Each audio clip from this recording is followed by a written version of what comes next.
Hey there! Welcome back to English Couch, the podcast where learning English feels less like studying and more like hanging out with a couple of friends. I'm Sarah. And I'm Mike. Super happy to be here again. Seriously, this community keeps growing, and it honestly blows our minds every single time we check the numbers. It really does. Okay, Mike, real talk. How's your morning going so far? Oh, you had to ask. So, I had a call at 8 a.m., I had zero sleep the night before, I had no clean clothes in my closet, I had to find something fast, and I had absolutely no breakfast before leaving. Not even a coffee, Sarah. Not even a coffee.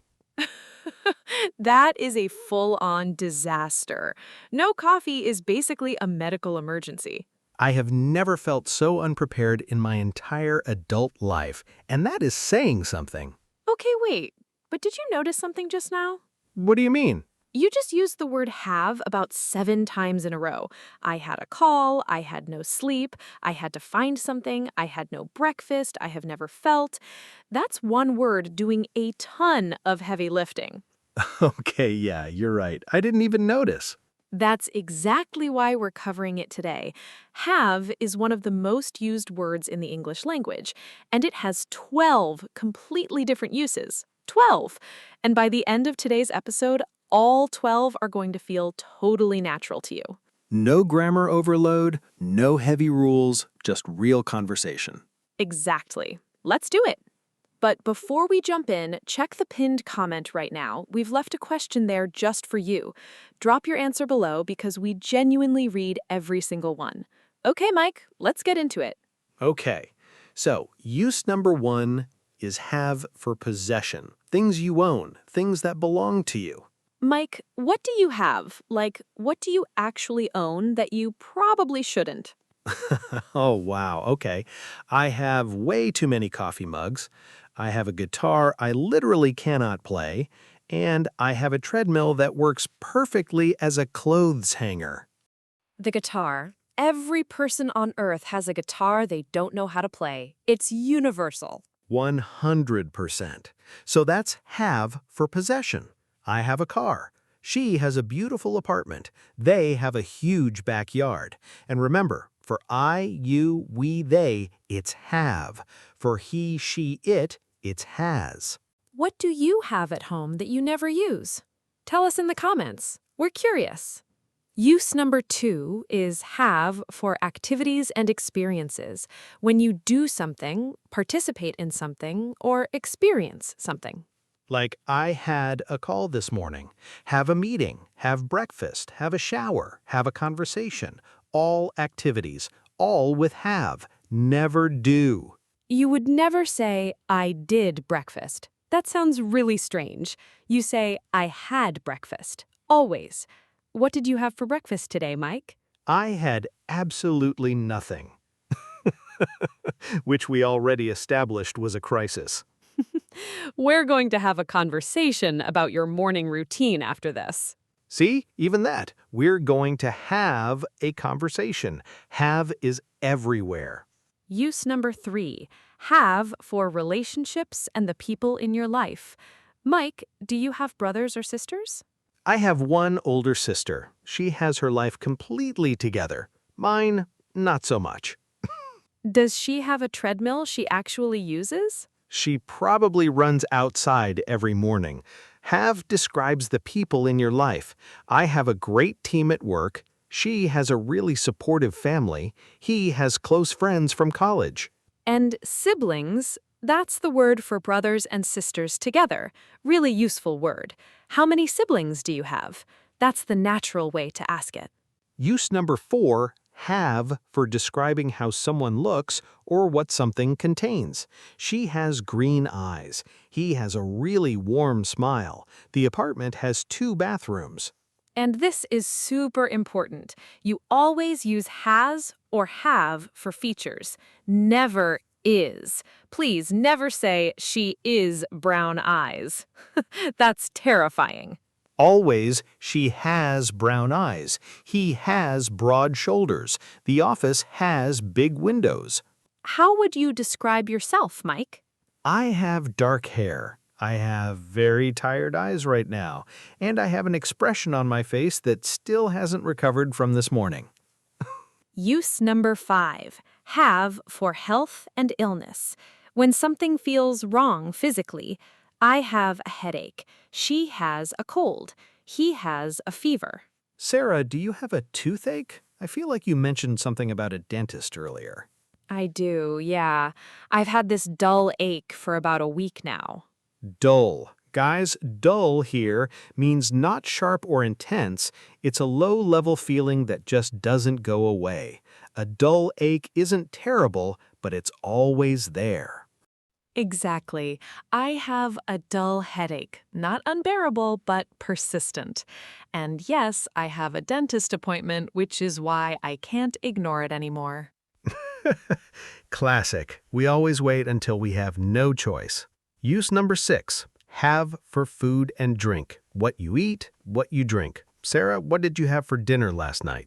I had chicken soup. Super comforting, super simple. What about you? I had a big pasta dish and a glass of sparkling water, which was honestly the highlight of my evening. That's wholesome. And notice, past tense is had. I had breakfast. She had a big lunch. They had dinner together. Every single meal, every single drink, have is there. Use number 7. Have to for obligation, when something is necessary, when you must do it. Mike, what do you have to do today? I have to finish a report, I have to reply to about 20 emails, and I have to reschedule a meeting I totally forgot about. A very full day. Have to means it's necessary, not optional. She has to take her medication. I have to leave by 5. You don't get a choice. And don't have to means it's not required. Your choice. You don't have to come if you don't want to. No pressure. Very different from must not, which means it's forbidden. You must not park here. Not allowed. You don't have to park here. You just have other options. Very different meanings. Always be careful with that one. Use number 8. This one is huge. Have as an auxiliary verb for perfect tenses. Have plus past participle. I have finished my work. She has arrived. They have been waiting. The present perfect connects the past to right now. I have lived here for 3 years. It started in the past and it's still true today. She has just called. It happened very recently and it still matters. Sarah, have you ever done something embarrassing in public? Oh no. Yes. I have walked into a revolving door and gotten stuck in it twice at the same hotel.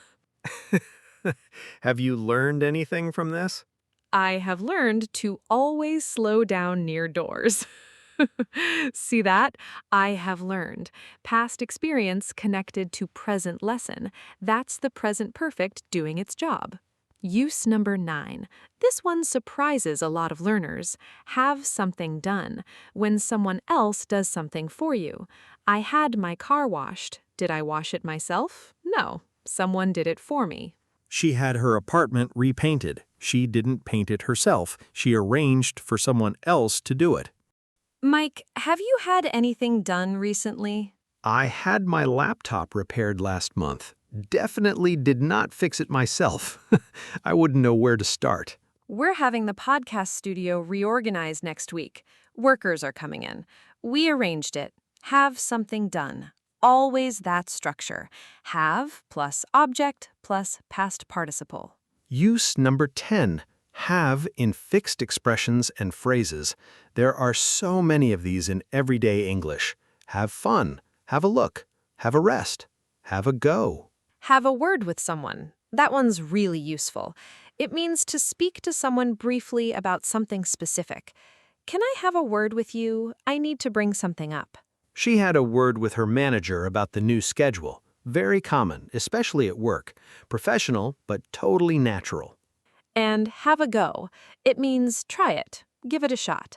I've never tried sushi before. Oh, have a go. You might actually love it. It's a gentle push, not forcing, just encouraging. Have a go. Very friendly, very natural. Use number 11, have for availability, when something is available or you have the capacity for something. Mike, do you have a minute? Always for you. C, do you have a minute? Are you available right now? Do you have time? I don't have time for that right now. Too busy. She doesn't have the energy today. Tired, not available internally. Have time, have energy, have space, have room. All talk about capacity. Do you have room for dessert? Possibly the most important question at any meal. The answer is always yes, non-negotiable. And use number 12, have got. Very common in American casual speech and super popular in British English too. Same meaning as have, but more informal. I've got a car. Same as I have a car. She's got blue eyes. Same as she has blue eyes. Have you got a pen? Same as do you have a pen? Sarah, have you got anything interesting in your bag right now? Let me check. I've got 2 pens, a book I've been meaning to read for 2 months, a receipt from last October, and somehow a single straw. No idea. Straw. Very relatable. In casual conversation, have got is natural and friendly. In formal writing, stick to just have. Both are correct, just different situations. Let's bring it all together. Here's a complete, natural conversation using all 12 uses the way real speakers do every day. Morning, Sarah. Rough night? Kind of. I have a headache and I didn't sleep great. Have you had coffee yet? I've had 1 cup. I need another. Do you have a minute before the meeting? Yeah, of course. What's up? Have you heard about the new project they announced? Yeah, Jordan mentioned it. I have to say, it sounds like a lot of work. It really is. I've had a look at the brief already. We have a lot to figure out. Same. I've been thinking about it all weekend. I've got some notes from a similar project last year. Might help. Oh, perfect. Have you got them with you? They're on my laptop. I had everything printed, but then I had the most chaotic morning. No sleep, no clean clothes. I had to iron a shirt in under 5 minutes, and I had 0 coffee before leaving the house. That explains it. I have never seen you look this scattered. Anyway, let's have a look at those notes before the meeting starts. Definitely. And after the meeting, can I have a word with you about the timeline?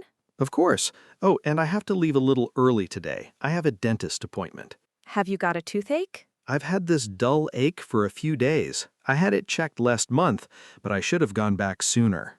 Have a good appointment. Have faith. It's going to be fine. Thanks. I'll try. Did you catch all 12? 12 uses, 1 conversation, and nothing felt heavy or weird, just 2 people talking. That's what's so wild about have. It's everywhere, all the time, doing so many different things. And now you're going to notice it everywhere. And once you start noticing it, using it naturally is right around the corner. If today's episode made have finally click for you, give us a like, subscribe to English Couch, and share this with one friend who's learning English. And leave a comment telling us which use of have surprised you most. Write 1 sentence using it.